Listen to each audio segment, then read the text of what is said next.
Bonjour David, Bonjour Jeanne. et merci beaucoup de me recevoir chez vous pour cet entretien autour de votre carrière et de votre pédagogie. Bon, plaisir, merci d'avoir invité. Alors David, ma première question c'est tout simplement comment avez-vous découvert la musique? Comment avez-vous débuté le violoncelle? Bon, je viens d'une famille de... Ma mère est musicienne amateur. Elle a joué du piano quand elle était petite. Et après la flûte et la guitare. Et jusqu'à un âge très avancé, la flûte à bec dans les ensembles. Mon père a une très jolie voix, mais incapable de rester dans la même tonalité quand il chantait pendant plus de 2 notes. Mais très mélomane aussi. Et donc on écoutait beaucoup de musique à la maison. Et donc j'ai les souvenirs d'être debout quand j'étais tout petit, il y a quelques années. On m'a raconté que j'étais à regarder le disque tourner sur le tourne-disque. C'était des 33 tours, à écouter des quatuors de Beethoven ou des chants de marins ou des musiques très diverses. Donc, donc je baignais quand même dans un monde où il y avait beaucoup de musique, même si personne ne pratiquait énormément à la maison. Et alors votre premier contact avec le violoncelle, ça remonte à quand? Je crois que j'avais 8 ans. C'est pas très tôt en fait, Ah, parce que j'ai fait de la flûte à bec avant, parce qu'on avait passé un an en Angleterre, là où mon père était en année sabbatique, et donc il y avait de la flûte à bec dans la classe à Cambridge. Et puis j'ai fait aussi peut-être un an et demi de piano quand j'avais 5-6 ans, juste avant.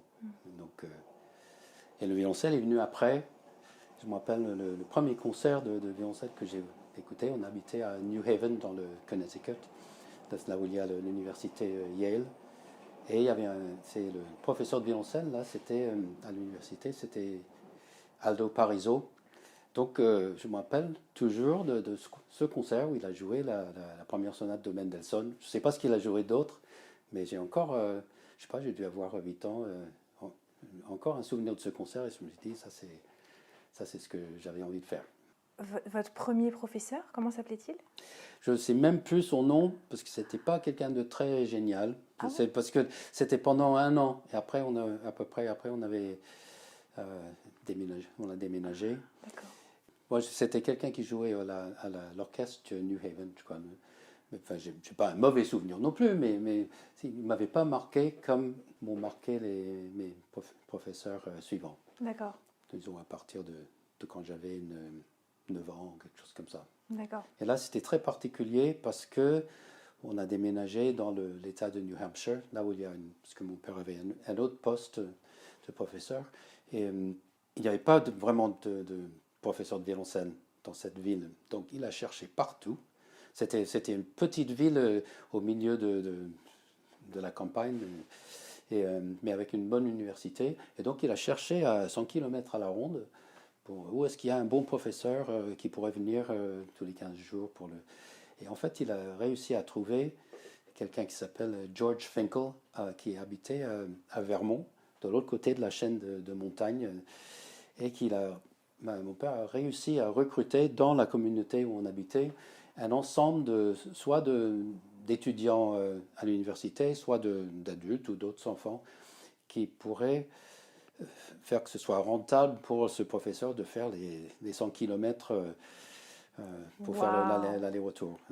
Donc j'ai eu beaucoup de chance. C'était quelqu'un qui m'a vraiment énormément inspiré, m'a donné aussi des pièces trop difficiles pour moi. C'était pas vraiment l'enseignement où on doit avoir une technique absolument parfaite avant d'aborder les premiers morceaux, etc.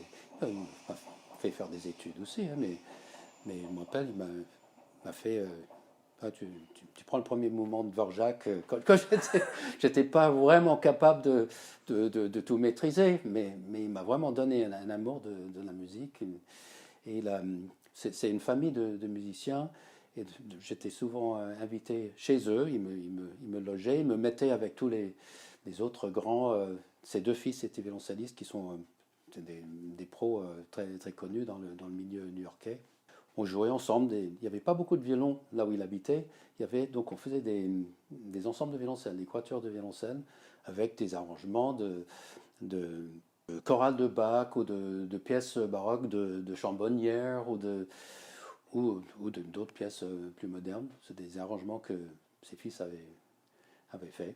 Et donc il m'a mis vraiment dans le bain, tu te débrouilles, et m'a donné vraiment le fait de ne pas me traiter comme un débutant ou un débutant avancé, mais il m'a mis avec des gens qui jouaient beaucoup mieux que moi. Et donc il y avait j'avais beaucoup d'émulation et ça m'a inspiré à bosser et vraiment aimer faire de la musique d'ensemble.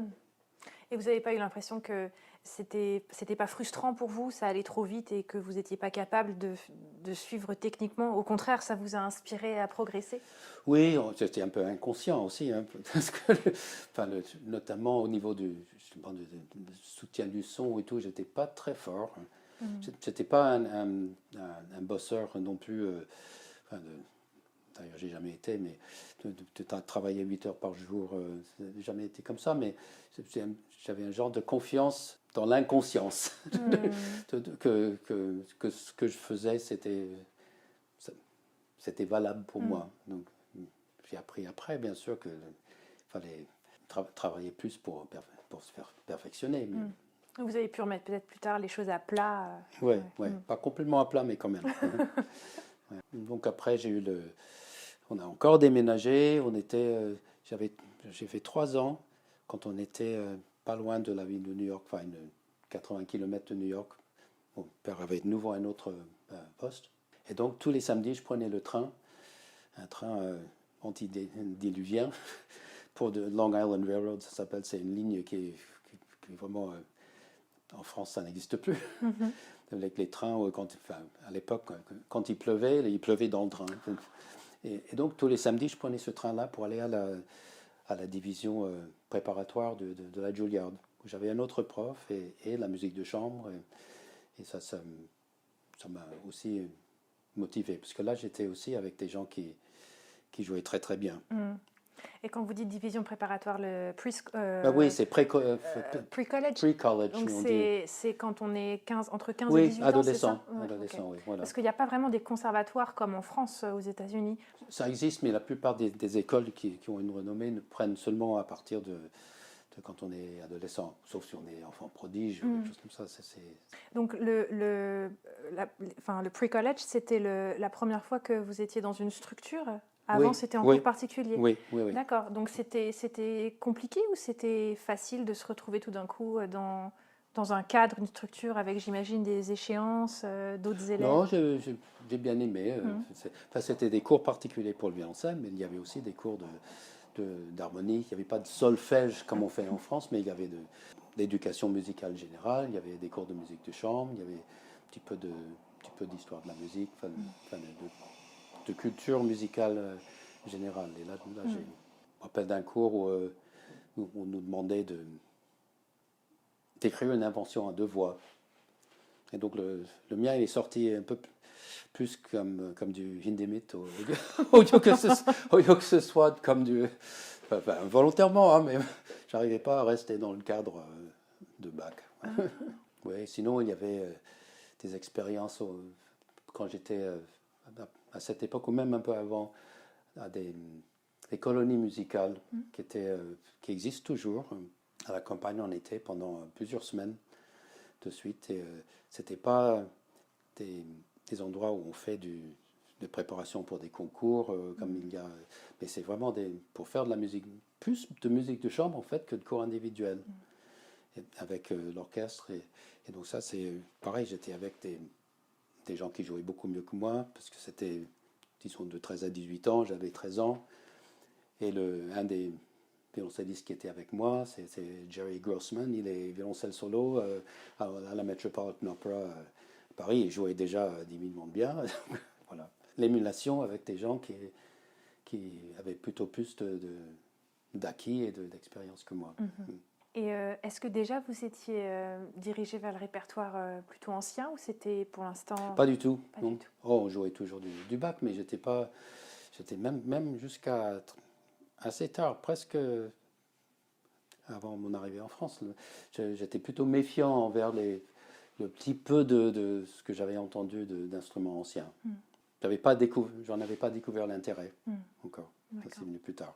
Et alors après, vous êtes rentré à la Juilliard? Juste la section préparatoire uniquement. D'accord. Parce qu'après, vu que j'avais pas du tout l'intention de devenir musicien professionnel en fait, parce que je m'intéressais. Mon père étant scientifique, moi j'y m'y intéressais beaucoup. Donc après le lycée, j'ai fini avec un an d'avance. J'ai passé une année à étudier avec violoncelle avec Bernard Greenhouse parce qu'il enseignait à l'université là où on habitait, dans la ville. Et aussi, je suis allé dans des cours de maths comme ça, comme auditeur. Donc, c'était une année un peu avant de partir à l'université. Puis après, j'étais reçu à Harvard et j'ai passé mes 4 ans d'études plutôt scientifiques, mais aussi avec d'autres disciplines à Harvard. Et donc, où j'ai eu mon bachelor's en maths appliquées. Donc, mais ne vous inquiétez pas, j'ai presque tout oublié. Pas absolument tout, mais bon, en ouvrant mes notes que certaines j'ai gardées, je ne peux pas les reproduire. Mais Harvard, c'était très bien pour différentes choses.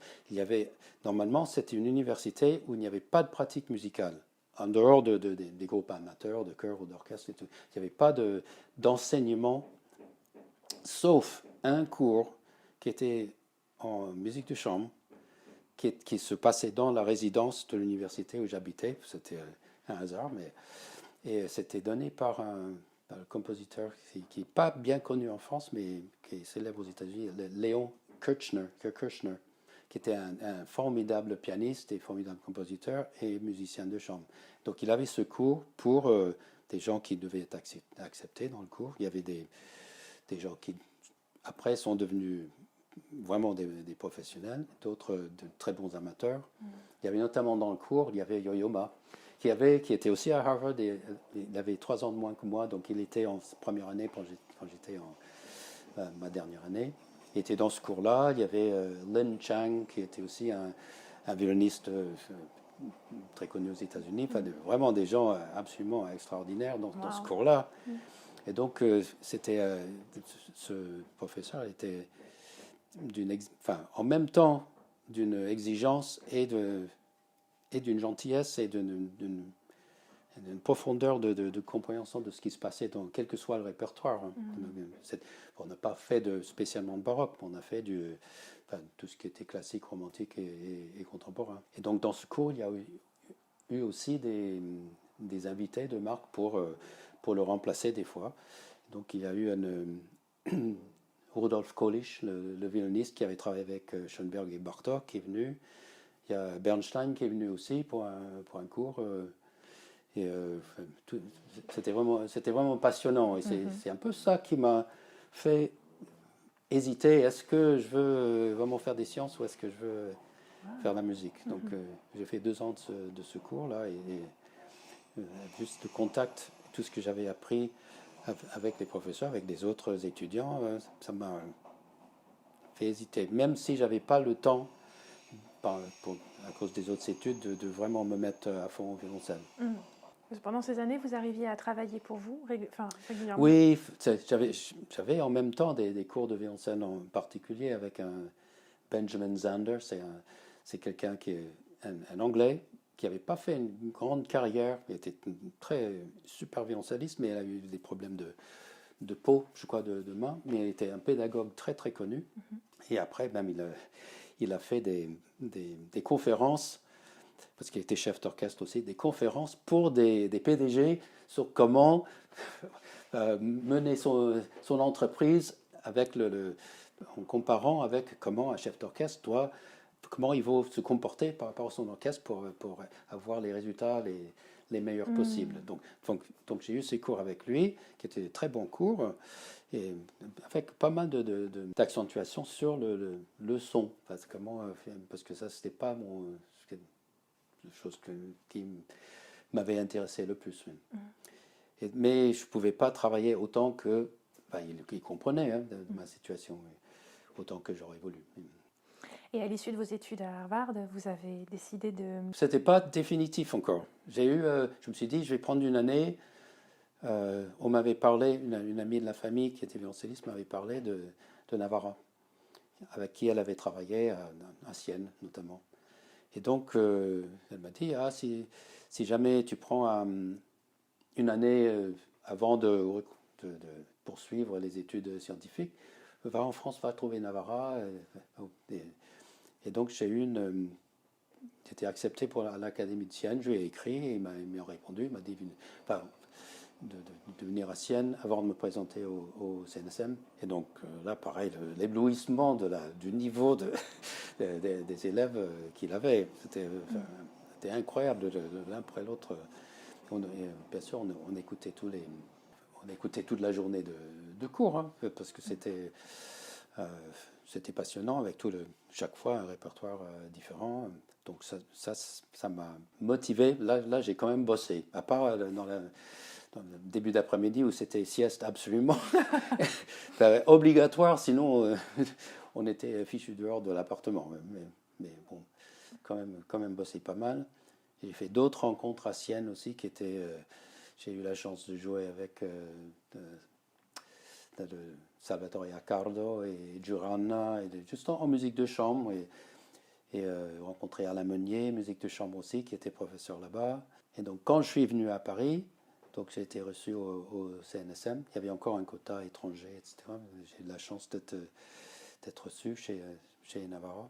J'ai commencé aussi, en cours de cette première année, à avoir du travail en musique contemporaine. Parce que à Sienne, j'avais participé aux auditions des compositeurs qui étaient des étudiants compositeurs qui étaient chez Donatoni, dans la classe de Donatoni. La plupart des instrumentistes n'avaient pas envie de faire de la musique contemporaine comme ça. Ils étaient là pour l'instrument, éventuellement pour la musique de chambre aussi.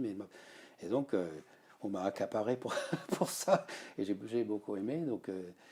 Et donc, du coup, Alain Meunier, que j'avais eu en musique de chambre, il m'a introduit à l'ensemble de The 2M. C'était pas longtemps après le début de cet ensemble-là.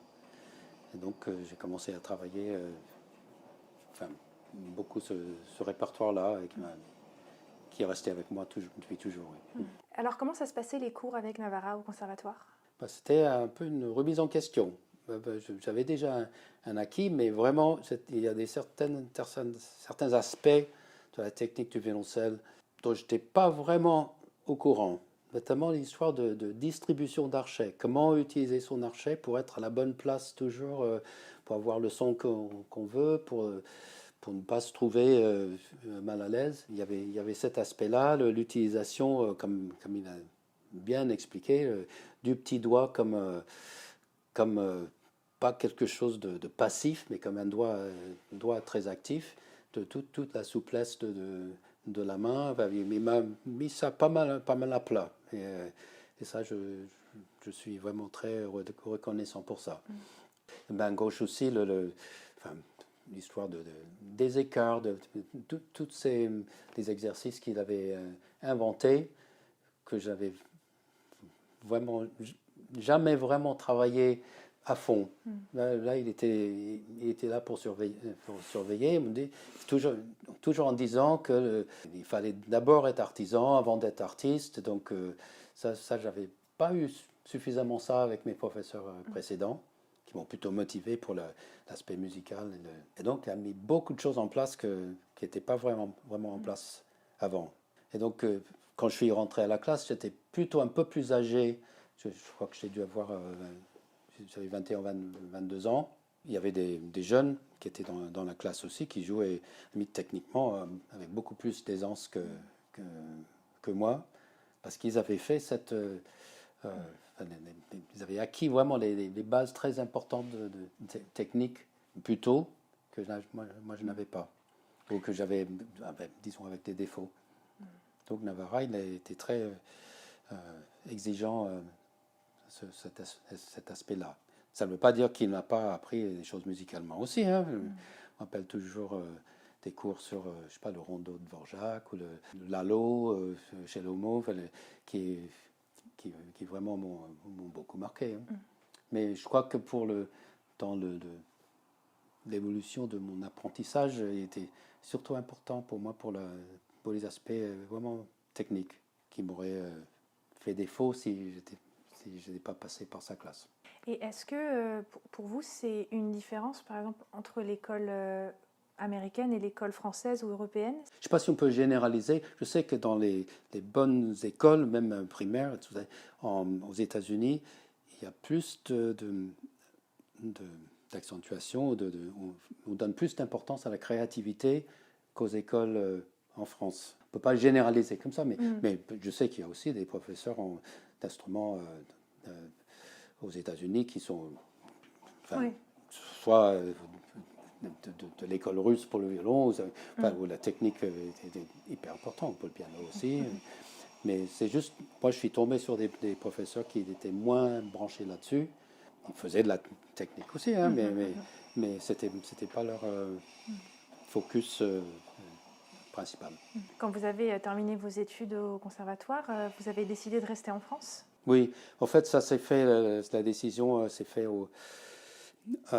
pendant la première année, en fait, parce que ça m'a tellement plu, tout ce que je faisais là. J'avais une bourse d'1 an qui m'a permis de venir là cette première année. Après, j'avais plus de bourse, mais mes parents m'ont aidé quand même à survivre. J'étais à l'Institut universitaire, hein, donc pendant 2 ans avant de prendre une petite location. Aussi, parce que j'ai commencé à subvenir à mes besoins avec les concerts, que ce soit en musique baroque et en musique contemporaine et un début en musique baroque. Ça, c'était un processus que j'avais pas prévu à l'origine.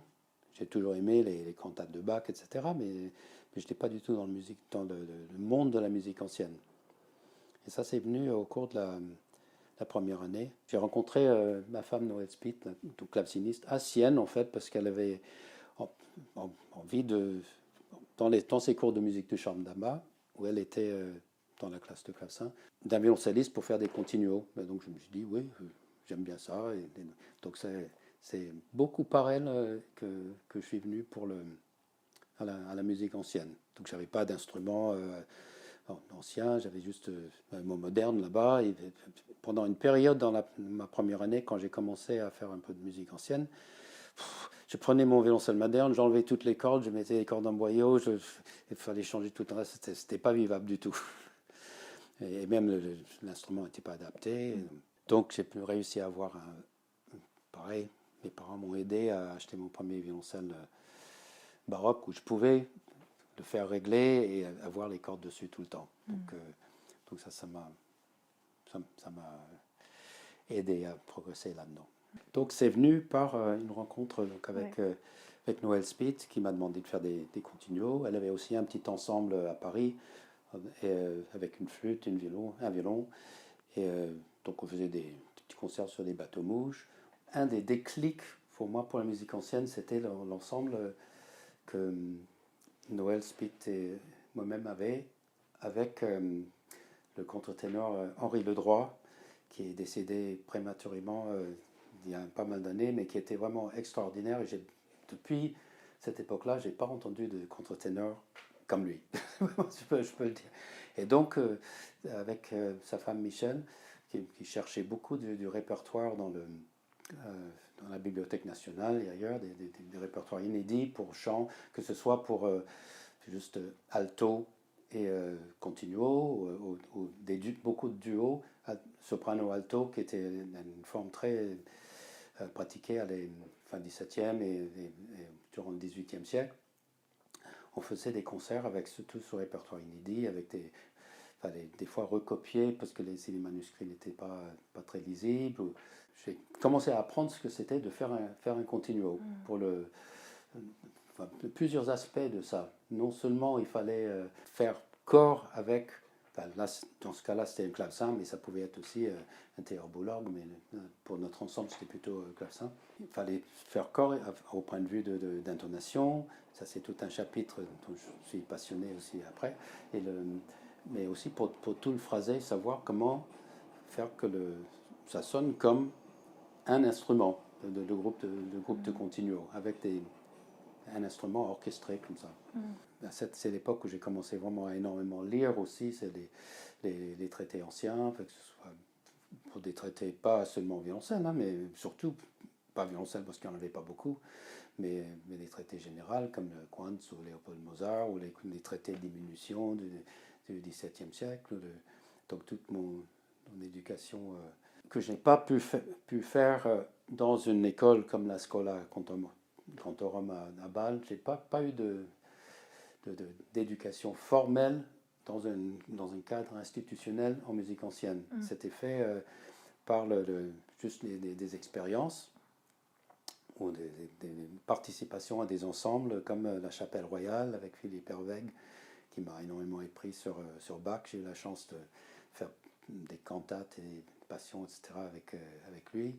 Et puis avec William Christie, donc les Arts Florissants, où j'y suis depuis 1983. Donc je suis toujours fidèle parce que j'adorais le répertoire qu'il choisissait et c'est son approche très près du texte et avec vraiment une attention au style. Et donc, notamment le répertoire français que je ne connaissais pas du tout avant, comme si on m'avait dit Rameau, Couperin, etc., ou Charpentier, ou Lully. Quand j'étais aux États-Unis, ça ne me disait pas grand-chose. Je connaissais les noms, mais là, aujourd'hui, je crois que je place Rameau au même niveau que Bach. Comme, je n'ai pas du tout honte à dire ça. Je ne les mets pas dans la même catégorie au point de vue d'approche vers la musique, mais je trouve qu'en qualité, pour moi, c'est pareil. Et donc, pareil, des expériences depuis des années, de faire des continuos ou juste participer à l'orchestre, pas forcément au continuo, dans des grandes productions, que ce soit Atis de Lully ou Médée de Charpentier ou les Passion Saint-Jean avec Herweg. Ça m'a énormément appris. Et sinon, disons, une autre source qui m'a beaucoup inspiré, juste plus particulièrement pour le violoncelle, c'est les cours que j'ai eus avec Anna Bilsma, qui, une première fois, il est venu à Paris, à la Maison de la Radio, où il y avait aussi Christophe Coin qui jouait. On jouait chacun une sonate de Giamignani, et donc il avait beaucoup de choses à dire là-dessus, mais aussi il remettait tout en question, et y compris des trucs vraiment de base. Il nous faisait faire juste une attaque sur une corde à vide, sur la corde de Ré, là, une note, la première note de la troisième ricercar de Gabrieli, pour qu'on sente toute la virtuosité qu'il peut y avoir dans l'archet. Enfin, comme le titre de son premier livre sur Bach, c'est le Bach the Fencing Master, le maître d'escrime. Dans la traduction française, ils n'ont pas repris ce titre, c'est dommage. Et c'est vraiment par lui que j'ai appris énormément de choses. J'ai fait aussi un cours avec lui en Allemagne, à Brême, où il y avait aussi Leonhardt et Bart Kuiken, auxquels j'ai écouté leurs cours quand je pouvais aussi. Donc tout ça, c'était un monde qui s'agrandissait pour moi au fur et à mesure. Donc toutes ces influences-là, plus mes lectures et le fait que j'ai commencé en 88 au CRR de Paris à enseigner au tout début du département de musique ancienne. Donc j'ai eu toujours de très bons élèves qui m'ont appris autant que je pense que je leur ai appris, juste en apportant du répertoire, en se posant des questions. J'ai pris ma retraite parce que j'étais obligé, mais jusqu'à la fin, je continuais à apprendre en enseignant. Et en vous écoutant, il me semble que ce qui se dégage, c'est que vous avez surtout appris avec le continuo, avec la basse, et pas nécessairement avec le répertoire soliste de violoncelle baroque. Oui, j'ai parlé beaucoup de continuo parce que je trouve que si on veut faire de la musique ancienne en jouant d'un instrument de basse, il vaut mieux partir de là, parce qu'en fait le violoncelle comme instrument soliste, c'était seulement un petit peu à partir de la fin du XVIIe siècle. Et le 90% de ce qu'on fait, c'est soit à l'orchestre, soit en musique de chambre, soit en continuo. Bien sûr, j'ai fait pas mal de répertoire soliste aussi, j'adore ça, mais y compris quand on va vers un peu plus tard, que ce soit en quatuor à cordes ou au répertoire avec pianoforte. Mais je trouve que c'est presque plus appris en travaillant avec les chanteurs, en travaillant avec d'autres instrumentistes en orchestre que juste en travaillant mon répertoire, le répertoire du violoncelle. Au fur et à mesure de mon travail avec Clavecin, je faisais partie aussi d'un ensemble qui s'appelait les musiciens du Prince de Conti. D'ailleurs, Christophe Coin en avait fait partie un peu avant moi. C'était fait par un musicien, un flûtiste à bec amateur, mais très motivé pour faire le répertoire du XVIIIe siècle, notamment français. On faisait des tournées, on était costumés, etc. Mais toujours est-il que des fois, on était avec un claveciniste ou une claveciniste qui ne savait pas accorder le clavecin. Donc je commençais à m'y intéresser. Donc c'est devenu une passion qui a abouti, je sais très bien accorder des clavecins dans n'importe quel tempérament. Et ça m'est arrivé, je donne même, je continue, même si je suis à la retraite, je continue à donner un cours de justesse et tempérament au CRR de Paris, qui n'est pas spécialement pour apprendre aux clavecinistes, parce que les clavecinistes savent accorder leur clavecin, mais c'est pour apprendre aux chanteurs et aux instrumentistes mélodiques qu'est-ce que c'est que de jouer dans tel ou tel tempérament. Et il n'y en a pas beaucoup qui vraiment savent, par exemple, que quand on fait une gamme, ce n'est pas les mêmes tons selon le répertoire qu'on fait que sur le tempérament égal. Et je vois ça tout le temps, et ça me désole un peu que, par exemple, des chanteurs qui ont toutes les qualités d'émotion et d'engagement dans leur texte et tout, ils ne savent pas que quand ils font une cadence, note sensible, tonique, selon les contextes, ça peut être beaucoup plus grand que ce qu'ils pensent. Le cours que je donne, c'est un peu pour essayer d'aider à ce que les gens comprennent cet aspect de la musique ancienne. Et c'est pas seulement pour être juste avec les instruments qui entourent, ça fait partie, c'est un moyen d'expression aussi. Si Rameau a écrit en fa mineur, il n'aurait pas écrit la même chose en ré mineur, Couperin c'est pareil. Les tonalités avaient chacun leur caractère qui étaient dus pas seulement à une idée comme Scriabine ou Messiaen avec les couleurs un peu dans la tête. C'est vraiment les relations des intervalles sont différentes. Donc ça c'est un aspect qui me passionne toujours. Et puis l'autre cours que j'ai donné collectif, c'était là j'ai abandonné, c'est quelqu'un d'autre qui le fait maintenant, c'est sur l'ornementation 18e. Il y avait quelqu'un d'autre pour l'ornementation 17e, donc je n'étais pas le hyper spécialiste, mais 18e, là je fais venir des étudiants, ils viennent avec leur morceau, je leur donne un morceau, et il faut faire une ornementation, tel ou tel style, hein, c'est pas... ce que j'ai vu aussi, c'est que beaucoup font des erreurs d'harmonie dans leurs ornementations. Ils arrivent avec des cannes directes ou des cannes parallèles ou un appauvrissement de l'harmonie par rapport à l'original ou bien des éléments de style qui ne vont pas. Et donc c'était aussi il n'y a pas une seule façon d'orner, même pour une pièce donnée, différents musiciens peuvent avoir des solutions très différentes. On voit ça avec des sonates de Corelli qui ont été ornées par on a des sources d'époque avec plusieurs versions différentes, avec des personnalités plus ou moins élaborées, etc. Mais ils ont en commun le fait qu'il n'y a pas d'erreur d'harmonie et pas d'erreur de style. Les agréments qui sont pour le répertoire français ne conviennent pas forcément à un répertoire italien et inversement. Donc ça, c'est des choses aussi que je trouve sont encore à travailler par beaucoup de gens qui font de la musique ancienne.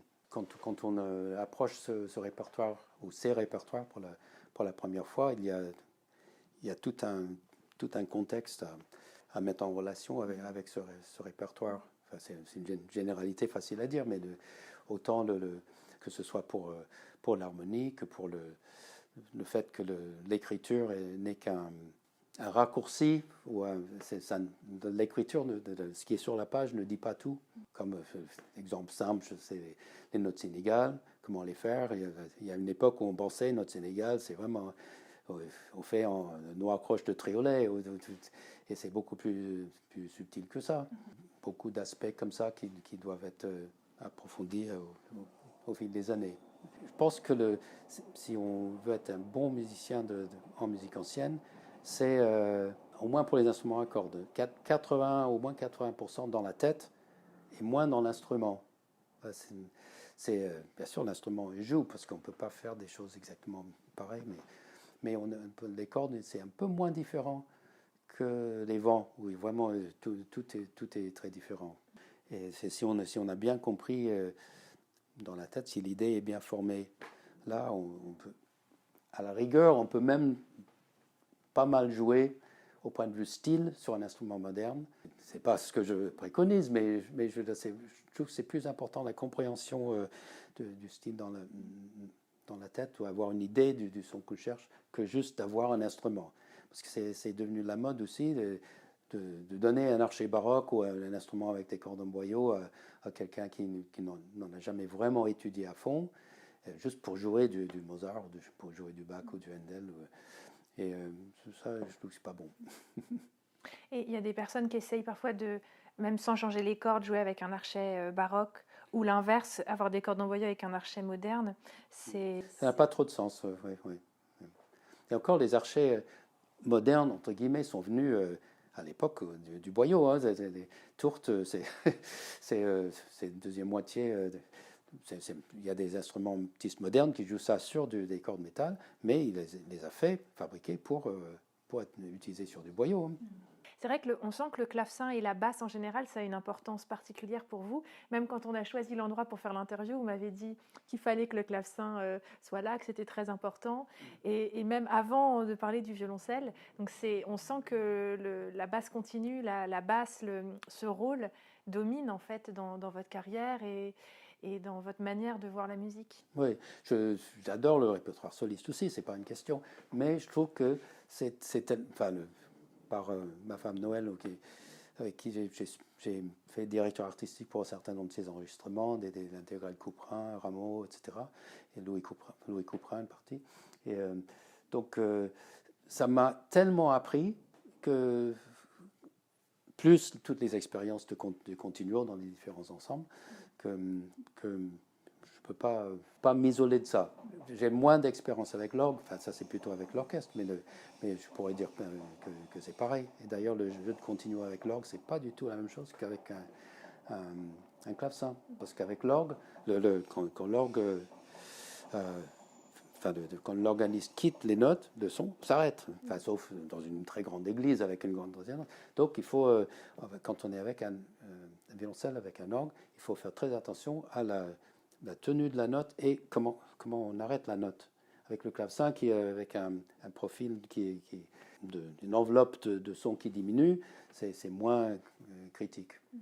Donc vous faites aussi beaucoup de répertoires solistes au violoncelle ? Oui, je fais pas mal, y compris j'ai fait plusieurs fois des récitals qui combinent un répertoire contemporain et un répertoire baroque. Donc ça peut être tout seul, en alternant avec du Gabrieli, du Giacinto Scelsi, du Bach, même des transcriptions de pièces pour viol de gamme, de Machy ou de Abel. C'est pas aussi bien qu'à la viole, mais je trouve que ça apprend des choses pour... par exemple du répertoire français, si on fait ce répertoire-là, des fois il y a des approches de son qui sont, je ne dis pas identiques, mais il y a des ressemblances dans le répertoire contemporain et le répertoire baroque. Dans les deux, il n'y a pas un usage plus ou moins constant de vibrato, par exemple dans le son. On utilise vibrato autant dans le contemporain que dans le baroque, comme un moyen d'expression selon le contexte, et pas sur toutes les notes tout le temps. Je me rappelle toujours Bylsma qui disait qu'on avait le droit de faire des sons laids en baroque. Enfin, pas, des sons qui ne sont pas dans les canons de beauté de son rond, etc. Parce que en baroque, on relie beaucoup l'art de te faire un discours musical à un discours d'orateur, de langue, de langage, de texte, avec un texte, avec des consonnes, avec des voyelles, avec des hauts et des bas, la qualité de la voix qui change. Et donc, un orateur, il ne va pas toujours avoir le même son rond et beau, à la limite, qui va être ennuyeux. Il va changer. Donc, c'est ça aussi. Enfin, je cherche ça beaucoup, que ce soit en continuo au répertoire soliste. Des attaques différentes, des sons plus ou moins près du chevalet, sur la touche. Et souvent à plus petite échelle aussi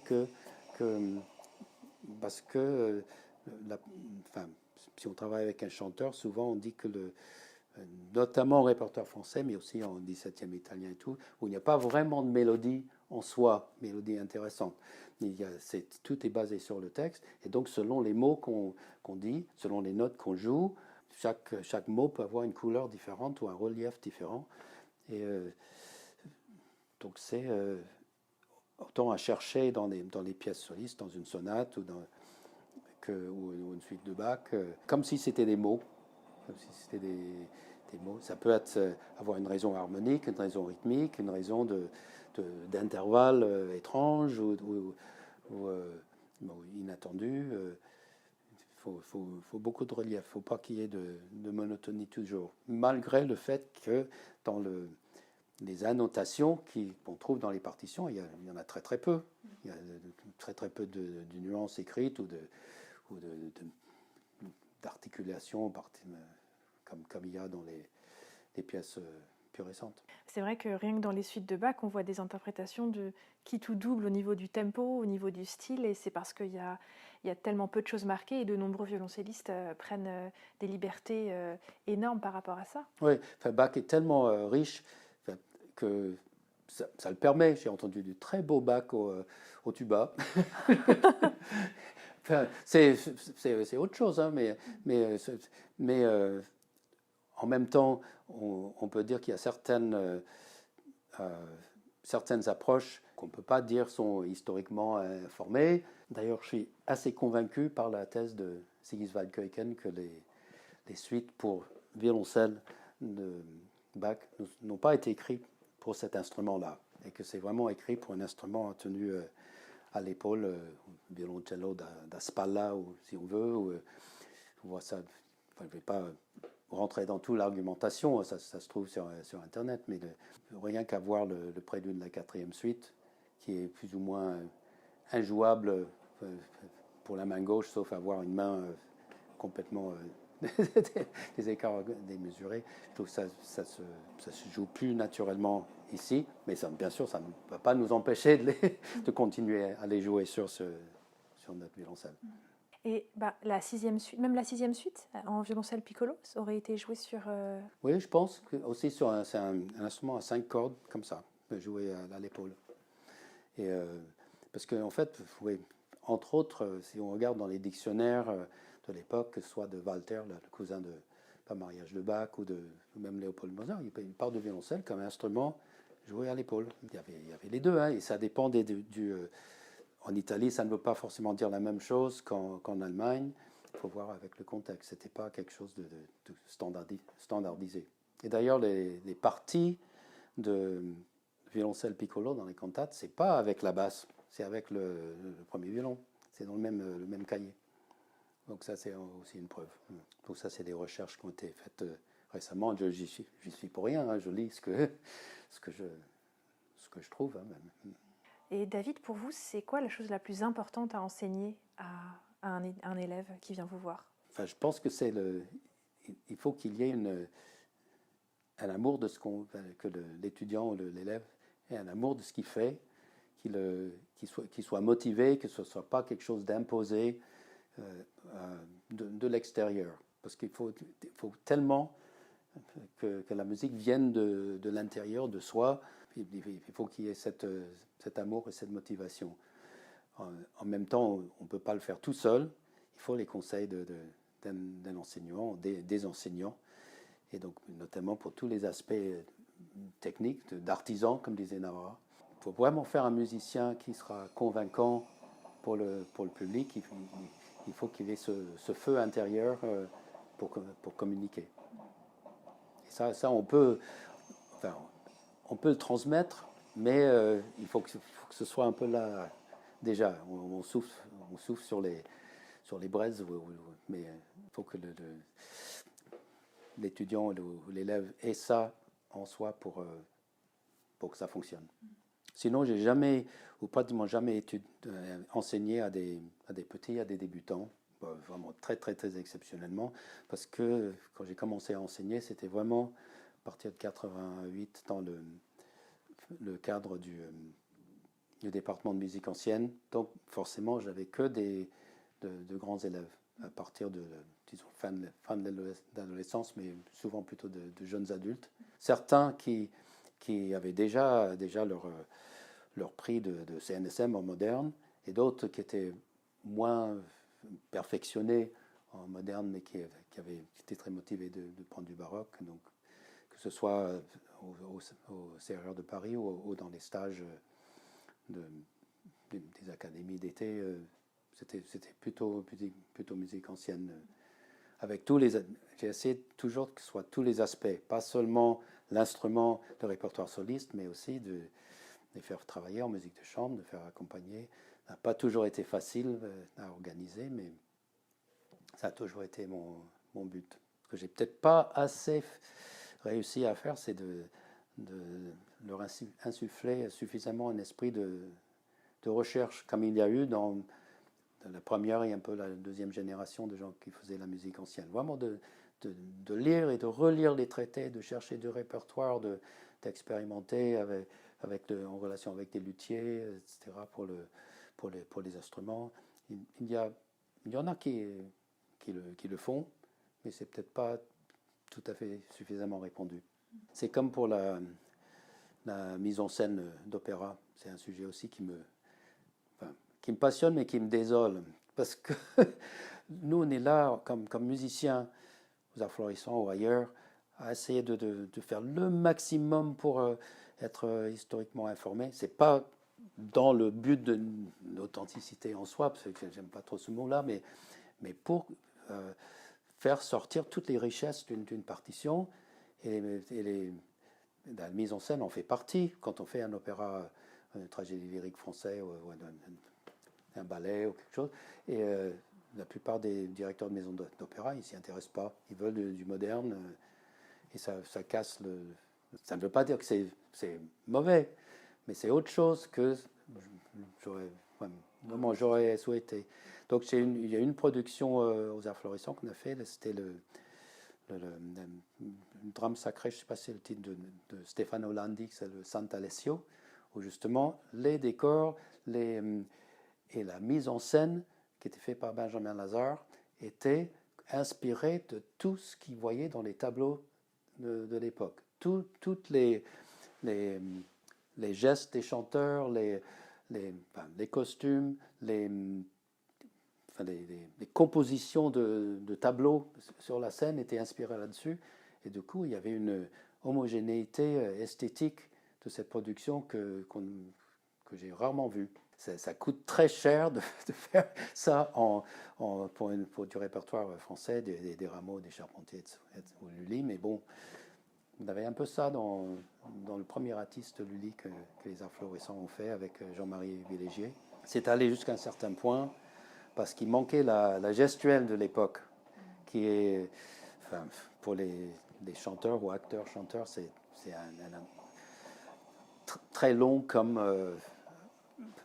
apprentissage, parce qu'il ne faut pas que ça soit, que ça ait l'air artificiel ou plaqué. Et c'est une gestuelle qui a été codifiée par écrit? Oui, absolument. Par écrit, par dessin, etc.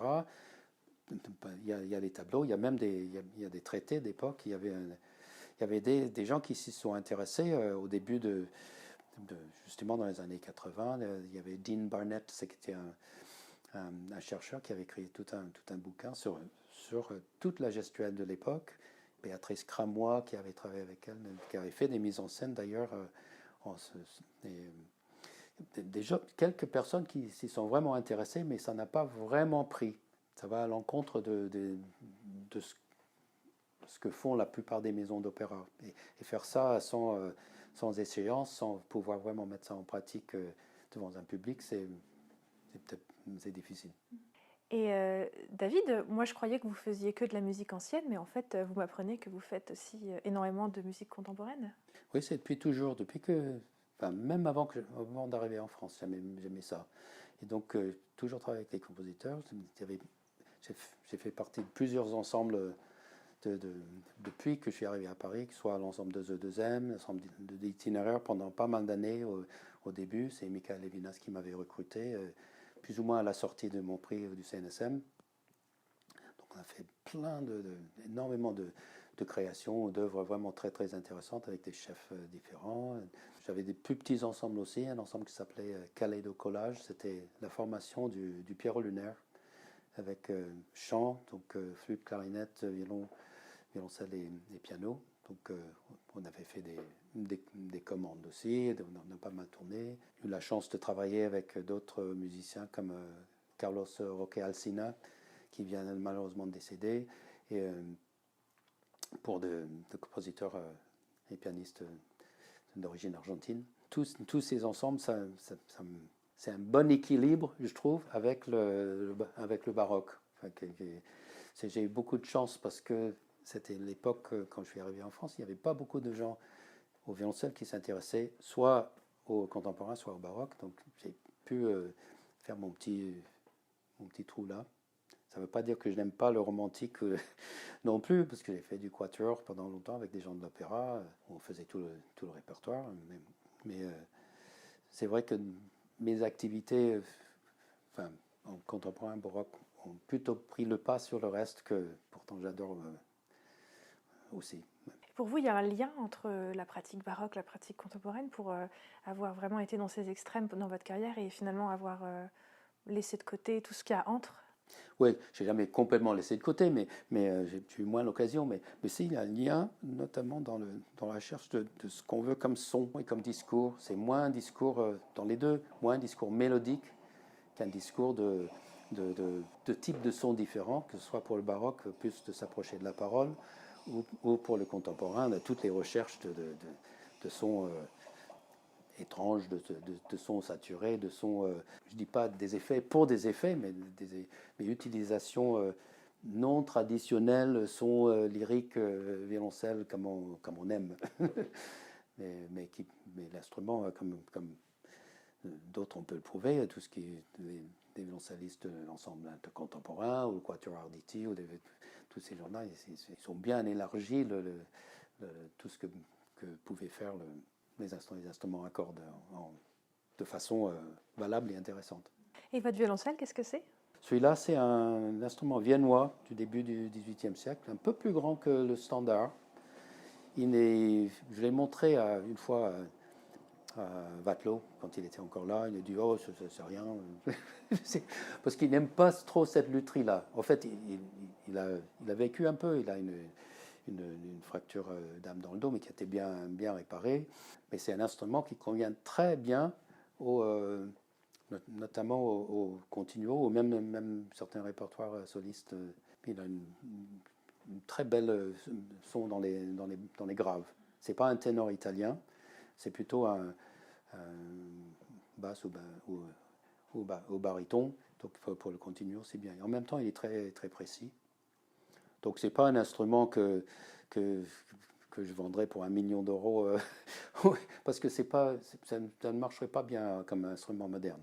Parce que j'ai aussi un Lambert, que c'était mon premier violoncelle baroque, qui est très différent, qui a un son français, qui est beaucoup plus dans les... Pas dans le nez, c'est pas vraiment ça, mais un son qui est plus aigu que celui-là, qui est plutôt grave. Donc selon le répertoire que je fais, je prends l'un ou l'autre. Et je me suis fait faire une basse de violon par contre, parce que pour faire le répertoire, soit le lit charpentier ou le violoncelle, comme là ici, n'existait pas en France.